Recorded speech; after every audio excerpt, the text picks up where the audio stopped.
min mi anda ko honɗum enen ɓe fulɓe Fouta Guinée wonɗo en jooɗagol e justifiagol mi sikki c'est bon acciri ni justifiagol taw justifiano goɗɗo hande kadi goɗɗum par ce que ɗum ɗo si goɗɗo no toñudema ida renti ɗa suuti Allah no suuti mo toñudema a wawata change intention makko kanko ko faala ko fitna ko faala ko histoire ko faala ko yon haɓo a wawata ittude ɗum ɗon goɗɗo faalaɗo guere faalaɗo histoire sa yewti o nanata sa hollimo yiyata o wawatama famandema ɗum ɗon min ko mi haalanta kala pour le Fouta Guinéen ko yo andu il est temps ko yo faamu ka haqqille makko c'est le moment d'être prêt kala wonɓe banalise ude ɗum affaire ɓaawo ɗo nu yo yaltin ɗum haqqille maɓɓe anda o affaire ɗo c'est une réalité la menace elle est latente elle est là menace on himo ɗo si goɗɗo le menacima une fois menacima deux fois no menace udema kon ɗum waɗata ko a jooɗo jeejugol mo a jotto jeeja goɗɗo mo faalaka nanude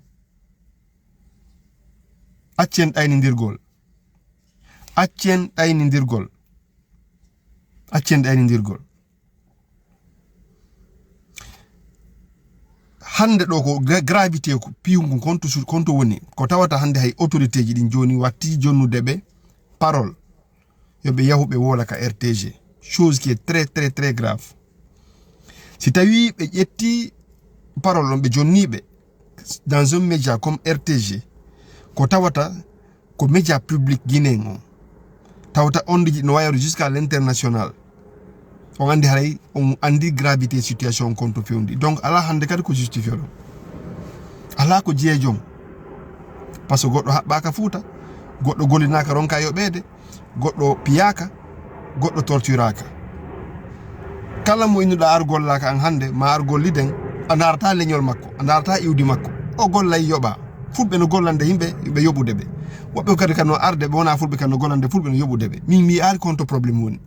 kono si a inni a justifié nay goɗɗo mo falaka nanugol o wata nanude c'est tout à fait logique c'est tout à fait normal donc c'est pas la peine yo yimɓe jooɗo e justifiagol accire ni justifiagol quoi le seul esclavage waɗɗo Fouta on ko ɓe yinda ɗo affaire esclavage no wadde Fouta ma jaggu e ɗum macca ngako ko esclavage waɗɗo Fouta ko hombo sina esclavage de traite des noirs mo anduɗen on ɗon feƴƴi colonisation on ari colonisation on ko ardi ko honɗum ko ɓenta kon travaux forcés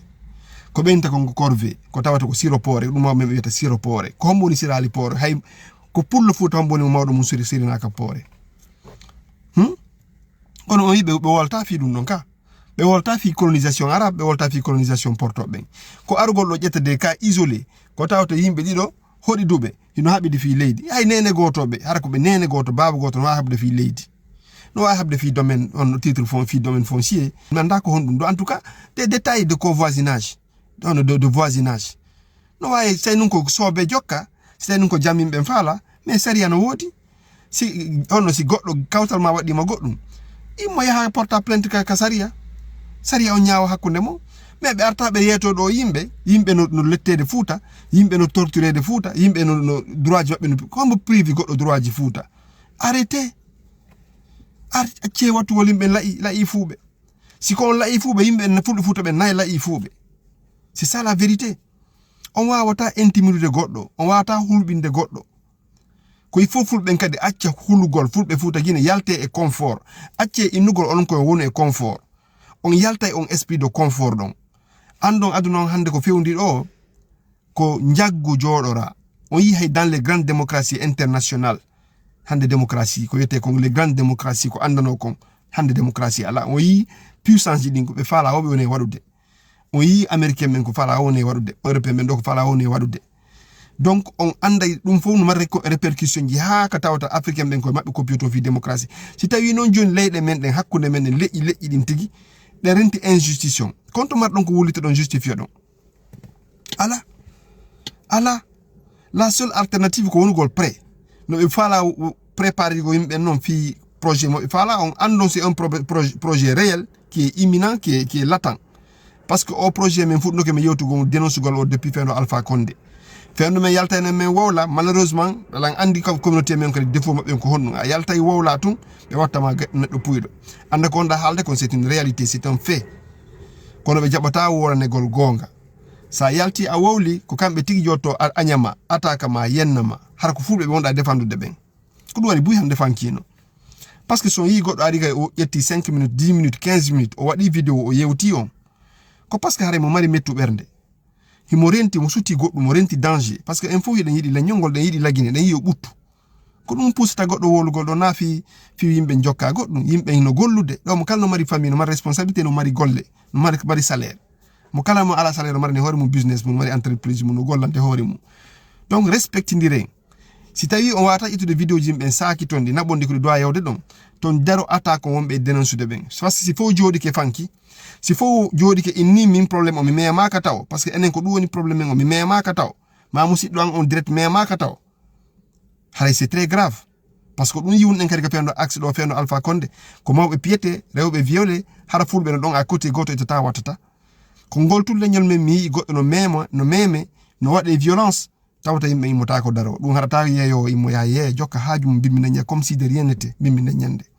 c'est ça en créer en fait condition ji ko tawata ko dum be woni suppirde en holli en yottotako en holli en dartotako ko wi'aden wo en jabay en accepte sinado na goto na dido dari yenni en do yenni lenyol men yenni mama sorobe men kakarabe dari be piri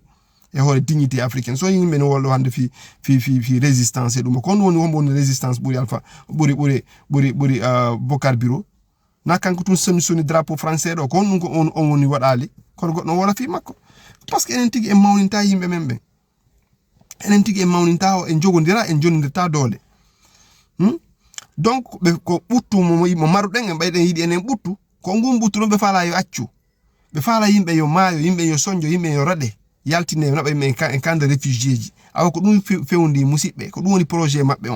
on non projet mabbe kadi ko tambita do non kadi c'est minutieusement réfléchi, c'est bien organisé, c'est enroulé dans un système. Si na RTG yetata parole jonna goddo mo tawata discours makko ko discours divisé do Guinée njong na discours mo tawata mo bitire o mo bay Guinée ben sina do wana un média national ko tato Guinée ben fon no reflète leydi ni pop yahata jonna goddo parole o yimbe be yaha des connards comme ça yimbe be ala vision yimbe be anda avenir leydi tawata ben ko yagol discours ethnique ji discours de henji be jonto e parole sina do hande Guinée njong il n'a pas besoin de ça c'est ko jam falden si tay ko fi lagine yaaru yeso ko falden hon wolte ko fi intelligence artificielle ko fi technologie ko fi formation des jeunes on création de l'emploi fi électricité fi on centre de santé ji kelludi fi éducation etc. Il y a des sujets pour ko no jodi wolgo fi kawtal ko an kawtal may do way habude mais si tawi hakkunde may kawtal ma on habidi mo hodduda don on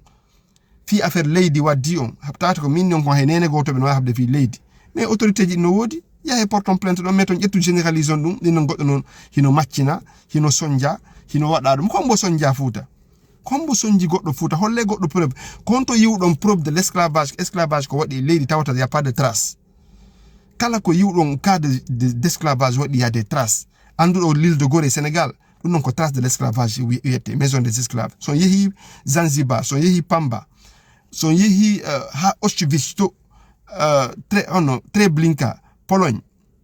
Auschwitz Allemagne nazi ko nazi be wadano ko wadano juif ben ko ha jondu y a des traces c'est concret c'est palpable y a visita tout ça c'est palpable esclavage wado américain sur les noirs y a des champs de coton beta ben ko do e do kaari gollina hono batoji no wodi port no wodi port négrier mais fuuta ko honno mo watan holde trace ko esclavage wadi Ndiago wadi mi wolni on do plusieurs fois et français ma do vidéo débat min ya eu des systèmes de caste ben adano e fuuta donc comme yebe sina Samori Touré c'était des moments ko époque on que tant fait ino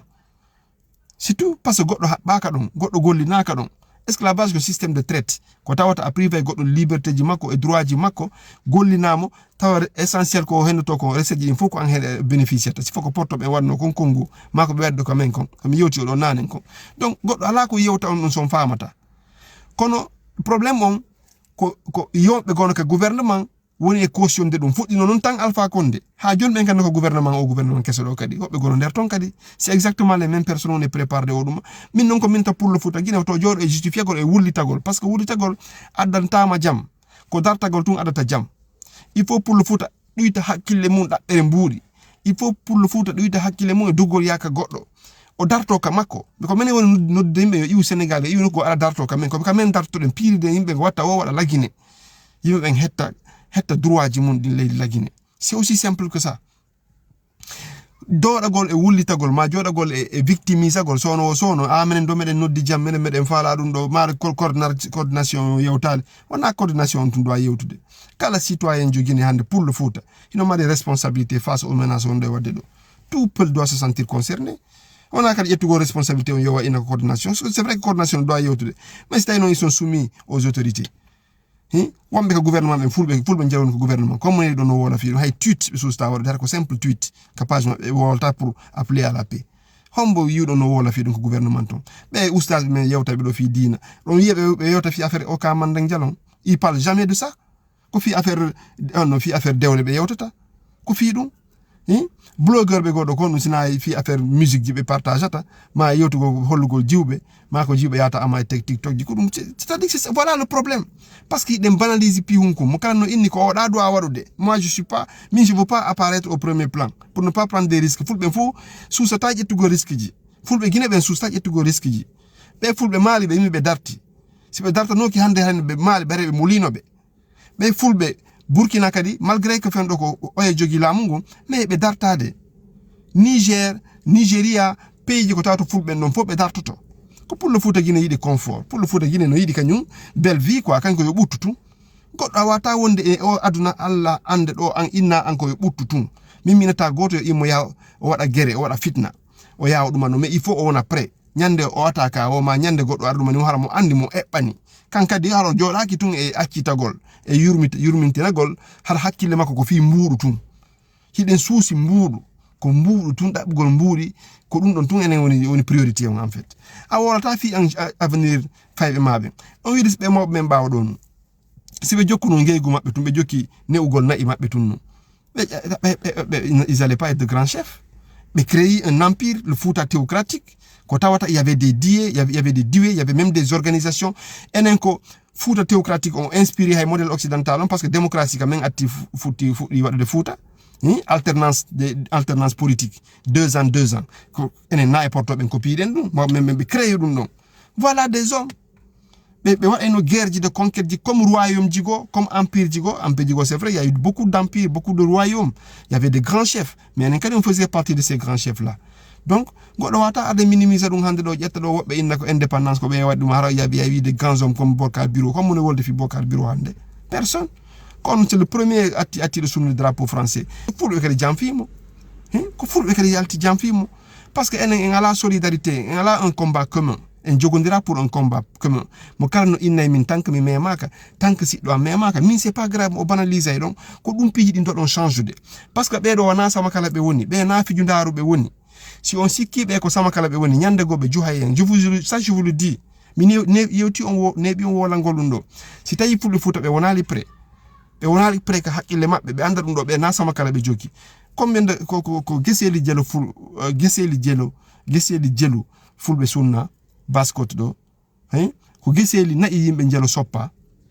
frontière men hotigine frontière Fouta e hotigine ko geseli na jelo sud soppa no fendo Alpha Condé fay men jelo wara ko yimbe jelo manka respect do mawbe teddube il y a jamais de retour ko stawi yimbe ben asusa ta wolude sa woli ko yimma ben tigata critique ma ina hay fanki yande na jodi ka ba téléphone ma wolugo combat kala yimbe ben mo kala adday rôle wobbe dénonce wobbe immo créer condition jidi wobbe immo wada dum do ha nyiba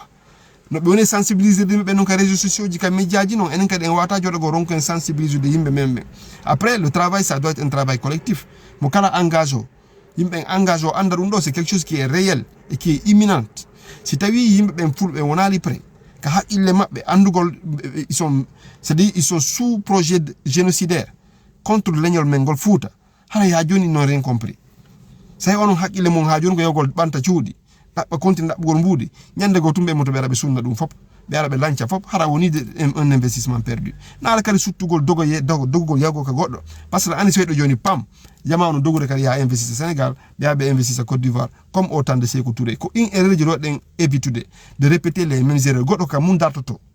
goddo ka mun impose ta respect min minata goddo min go mi wole do souvent min na yimbe tayo investir Sénégal ma Côte d'Ivoire c'est pas parce que mi yida yimbe tayo investir kono min pour moi la logique ka mataw il faut heba dole ka ma heba dole ka goddo sa yeyi ka goddo awata impose gol ton parce que ka étranger yo ça prend du temps do ya impose ka goddo impose ka mataw goddo non ci ari ni ma yaltinte ka ma anka jodo sutodamo anka jodo ndaramo donc fulbe Fouta Guinée accien o passivité accien sous-estime gol menace yi parce que be wana sama kala be jokki be ils sont pas en train de rigoler koni be préparer ta conscience yimbe ben seda parce que objectivement be on ko prépare gol yimbe ben génocide din ko watta kon fomi wolna encore une fois je vais revenir là-dessus ko yudon affaire génocide ma guerre ji fadi kon fop be préparer taw hakkille yimbe ben ça prend du temps mais ça ils vont préparer taw hakkille yimbe nyande go to ou tard ils vont passer à l'attaque à l'acte on dit go do saabe fuddino do mais das do maniti dum do be fuddo do kadi tellen côté mamou est-ce que dalaba to be fuddo go village attaque yimbe donc il faut famo dum do il faut fulbe Fouta ben fo on après ka hakkille mabbe be suusa kadi dartagol kit formo fit manda comment il faut faire mais il faut fulbe Fouta ben suusa dartagol holla be goto wata en yaltinde Fouta goto bora en wonde Guinée enen kadi en Fouta no be arri non be ni kambe be ciki leydi be ni kambe je enen kadi ko ni jeyirden no parce que goto fuda ka leydi goto kadi iwaka do futti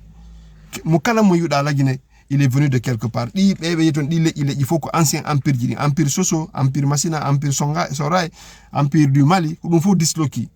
est-ce que vous comprenez ils ben sont retrouvés de part et d'autre sinon donc hay goto kombo jey leydi ndi la Guinée n'existait même pas avant n'importe ben ari wadi créer la Guinée il y avait que des empires et des royaumes ko dum anduden mais goddo wa marde inna ma ando wanaka ma ko mawbe ma pirane fi mum ko mawbe men kakarabe sura goddo way mojude ari inna ma en efface histoire ma on jodo be falsifier histoire di ma on accepta dum nam jodo be changer histoire ma on be fenina tarika ma on joddo fankado non sutoden dum kadi jodden fanken on fait rien joni be gayni modifier hay hala kambe inde joni pulangal be na dum da ko haali pulal ko ni e ni non fu il faut saloden dum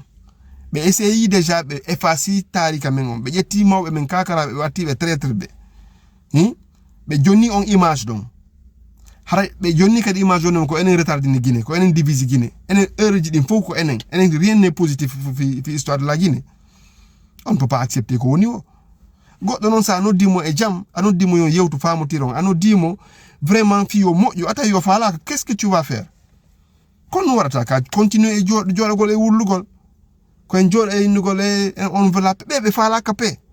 donc il faut fulbe wona prêt